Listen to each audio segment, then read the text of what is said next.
So two things. One, I did have sugarcane. It was in a chest from a very long time ago. You can check back the footage. I've had it the whole time. I didn't go to the surface. I'm sticking to my plan. It was just in a chest and I never planted it. So I have paper. Paper is a thing. Secondly, I'm planning out that farm. And so this is what I've come up with right now.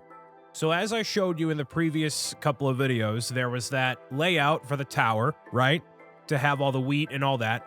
And then it would have been this big, right? Because the source block of water is right underneath here. As I'll show you it. It's right underneath here in the half slab, right? Makes sense, right? So that's right there. And then I thought, okay, well, I'm going to be digging down, right? All the way down. This is going to be basically level 1. So why not make, if I can, make each of the levels bigger so that way there's a better return on investment with me being on one level and then I don't have to dig as far down to get to more levels. So what I've decided to do was make 2x2 sections of like what this is right here. So 1, 2, 3, 4 of these are going to be on one level, and that's going to be full of wheat. Then level 2 will eventually be potatoes, because I'll need those for villager trading. Then level 3 will be carrots, whatever else I eventually end up finding. And then there's going to be a separate section for the reeds, the watermelon, and the pumpkins, which I do have, I think. But they'll be in a separate section because I don't need as many quantities of the watermelons and the pumpkins, but I do need that of the reeds, so we'll see how things go. My plan right now is to clear out all of this. I did a little setup over here. All this, so that way I have one succinct, flat level full of all dirt that is entirely tilled, and I'm going to put wheat all on this level, so that way I have plenty of bread to regenerate my health and all that. So this one, I'll speed up. I'm not going to skip ahead. I'm going to speed up because I'm going to tell you how long it takes, all right? Here we go. And quite the Speedy Gonzalez I'm going to be. It's Future Brian here, your favorite content creator in the multiverse. Hope you're doing well. What a talent it is to talk while not moving my mouth. It's like puppetry. It's like being, I forget what it's called. Not a chauffeur. I don't know why that was the first word that came to mouth. Oh no, what is it? Why was that the first word that came to my mouth? It's like, who's chauffeur? Puppeteer? No, what's it? I don't know. Anyways, it doesn't matter. Puppets are aside from the fact that I'm clearing all this out. And at the time of me doing this, spoiler alert, man, I've done a lot in this underground vault. This is actually some of the very, very beginnings of all the things that I'm going to do down here. And I'm very happy that I've been very involved with this and wanting to play more of it. It's been genuinely enjoyable. I thought after me doing the Bob SMP, which was really just a couple of us playing on a vault, rather on a regular server together. After that point, I thought, man, I'm not going to want to play Minecraft by myself anymore because it's just takes so much to get that done, whatever menial task it might be. But I've been very much so enjoying this, and having the restrictions of being only underground is really, it adds a different perspective. I've said this a bunch of times before, but you know, it's good to remind you, the viewer, and anyone else watching, you know, you don't have to always encounter a situation the same way. You can have a different approach and see if you like that a little bit better. And I've never done a layout like this in terms of farming and whatnot before. I normally just kind of work with whatever farming situation I have and then take it from there, you know? So I actually tried my very best to make this organized and efficient in a really spicy way. So I end up being super proud of what this looks like long term, and I hope to continue that like down further. So I haven't actually, and even at the time of Future Brian recording this, I haven't looked into what the villager breeding thing is. So eventually the idea is I find a town, I take the villagers from that town, bring them to here, and then I can duplicate them and give them a whole bunch of different abilities. Now, I forget which one, what the name of the villager is, but the one that has the lectern as a job, basically. I think it's like an educator. Like, I forget what the exact role name is, but that's the person I need to get the most valuable of all of the enchanted books I could possibly get, which is mending. Mending is basically making it so if you encounter XP from a monster with your tools, it will recharge your tools. So if you have a super fancy schmancy diamond or netherite pickaxe or sword or whatever that's fully maxed out to the maximum capabilities across all the level ups and all that, that's what you want in order to make sure you don't lose it. Because eventually everything has durability. Even the netherite stuff, even though it takes a long time, it has durability. You want to make sure you preserve your armor as much as possible. And basically, because I have my netherite armor and the tombstone feature, as I'll say multiple times through the playthrough, it basically means I never have to get another set of netherite armor ever again. The only way I could see that potentially happening is if I go into the end and I end up falling down, which I believe will put me at Y0, which basically means like stuff will float in the ether, but I don't know if I can grab it. So it'll be, I might have to try that for science eventually, but not right now, obviously. I'm very far from the end at this point right here, but that is the overall goal. So I'll see for science eventually what that looks like, but that's a longer term project in general. So regardless of all that, I hope you've been doing pretty well with all things considered. I mean, Minecraft has been taking up a lot of my time here. I've recorded a lot of this playthrough, like I said, after the fact, or rather, now that I have, like, it's all pretty much recorded. Not all of it, but like a vast majority of it.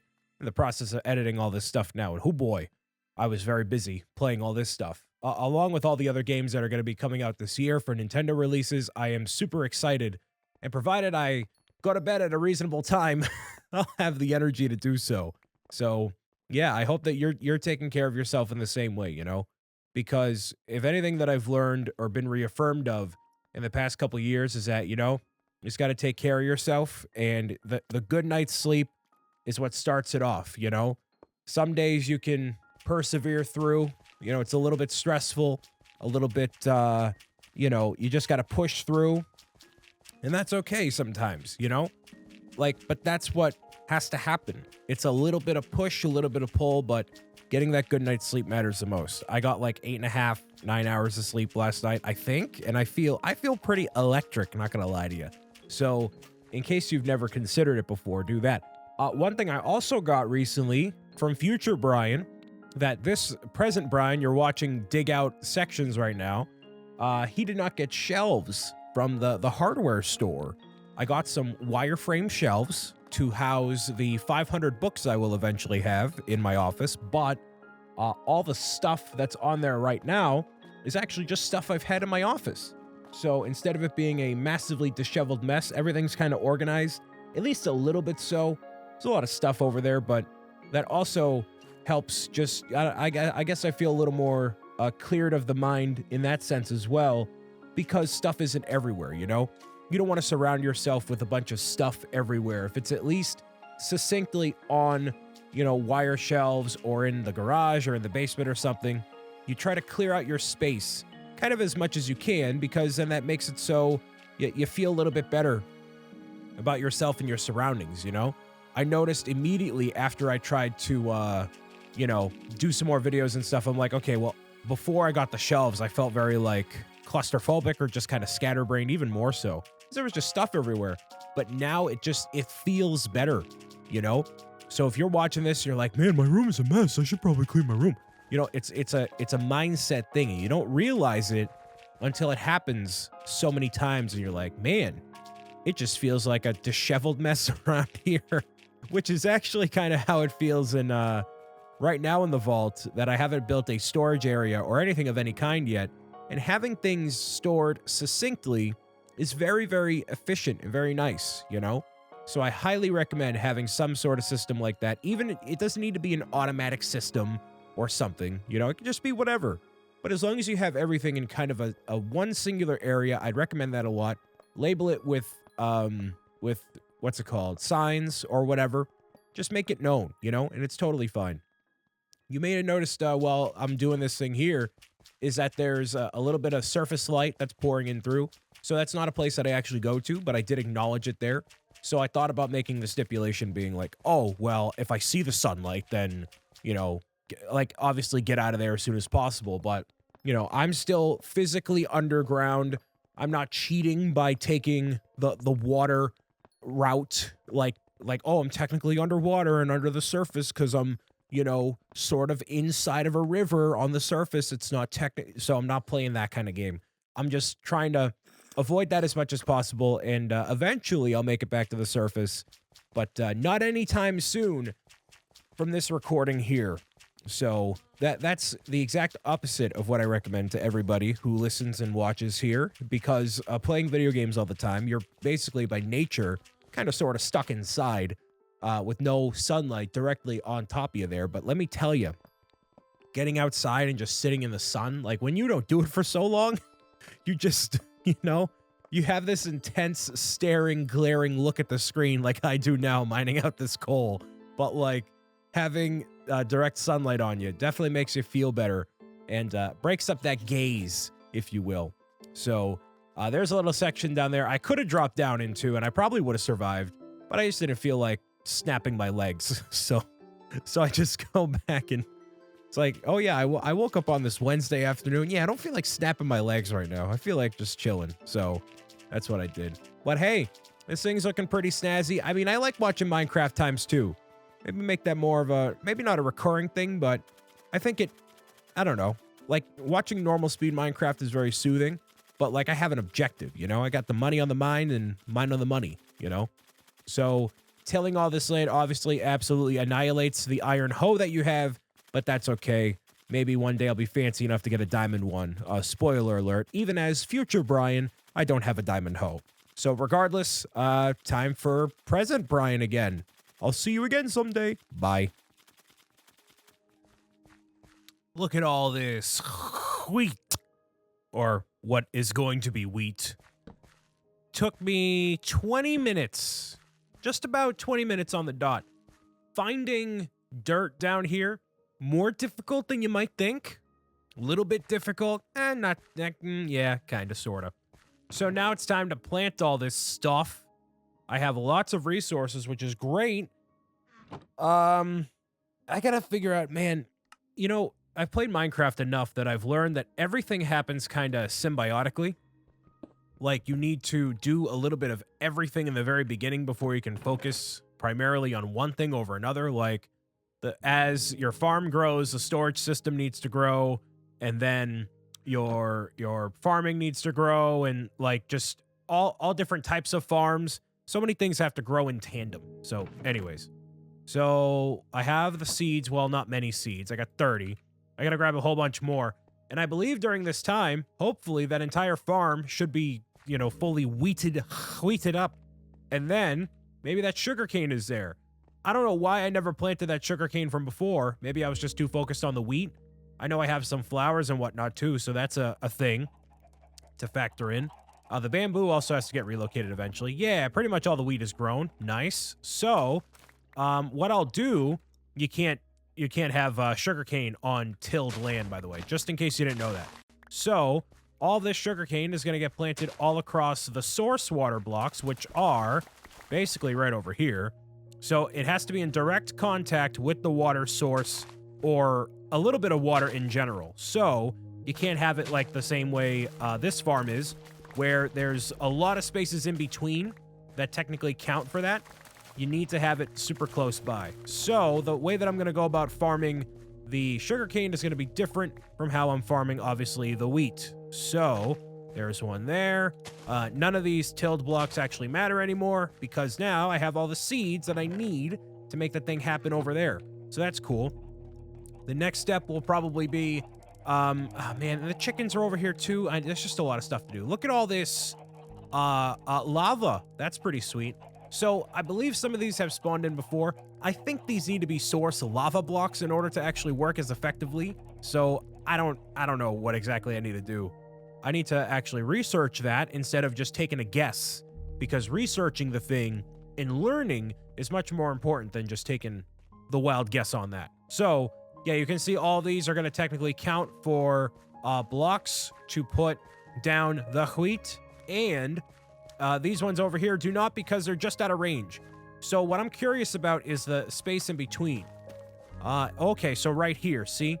right in this spot right here in the middle, I can't actually place anything because the light level is not there. So let's take a look at where I can actually place this. All right, so all of these seeds are going to go all the way through here. Interesting. But they're not going to go right in here. All right, so I gotta basically figure out where the dead zone is for planting the seeds, and it seems like it's right in the middle there. So there's got to be some sort of way. Well, actually, you know what? Maybe that'll solve a little bit of the problem. All right, so now the dead zone is a lot smaller. It's just right inside of here probably, right? Yeah, it's literally, see that little spot? Right here. Boom. So 1, 2, 3, 4. This middle spot right here, that's where it's at. So if I make that assumption right there, it's got to be right in the middle of these. All right, so let's say 1. Okay, 2. 1, 2, 3, 4. Then it's going to go all the way down here, and basically it's going to light up this area right down toward this way. So 1, 2, 3, 4. Is that correct? Yes, it is correct. Good. All right. Wonderful. You'll see what I mean in just a hot second here. If I take these, actually, I'm going to do granite instead of wood for now. But if I take these and basically place them as if it were a chandelier of sorts, it should work just fine, right? Yeah, so all the light sources right here. I don't need this many torches around here, but I guess it works out just fine. And let's see, does it work? Yes, it does. Cool. So that's basically the only flaw in the design, is that there's a little bit of dead zone in the middle. Now, ideally, eventually, this is going to be covered in the, whatever this material is here. I forget. This is called diorite? The diorite, yes. Okay, cool. So that'll be covered in diorite eventually. But for right now, that's just to light the whole thing up. So I shouldn't need to bone meal this or anything. It should be okay. It should just grow on its own. And as I'm playing the game, I'm going to pop back through here, get all these seeds, and have plenty of bread until the end of times, basically. And then it's also going to be plenty for the chickens. So it's good stuff here. Now, I should not need to also get any wheat ever again, pretty much. Like, I don't need to make another level full of all wheat. The only thing I'm going to need to make multiple levels of is probably going to be potatoes, because potatoes are used for villager trading. Interesting, so I can't actually make that work right there, but now I can. There we go. So yeah, they're a little bit picky, I guess, on the light source blocks. There's got to be plenty of light for all the seeds, especially down toward this way. Definitely not going to have enough to fill up all of this area right now. But as you can tell, I went through pretty much 3 stacks of seeds in almost every single seed that I have. And it's not even close to filling up the whole thing. So there's quite a lot of space. Well, actually, it's close to filling up the whole thing. It's close, but not quite. So even if eventually, right, all these seeds are planted and it looks like all wheat, for the most part, like even if it's not entirely wheat, I'm just going to go through here and collect all of it anyways, because that seems to work. And I don't want to waste time like just waiting for every single one of them to go. I could use some bone meal and make that happen, but nah, I'm going to leave that for right now. I'm obviously not done with doing stuff, but I wanted to get this done. So I'm going to skip ahead until all of this is filled in with seeds and replant them and all that. And I'll show you just how many seeds and wheat we could possibly get from having this little farm or this big farm right here.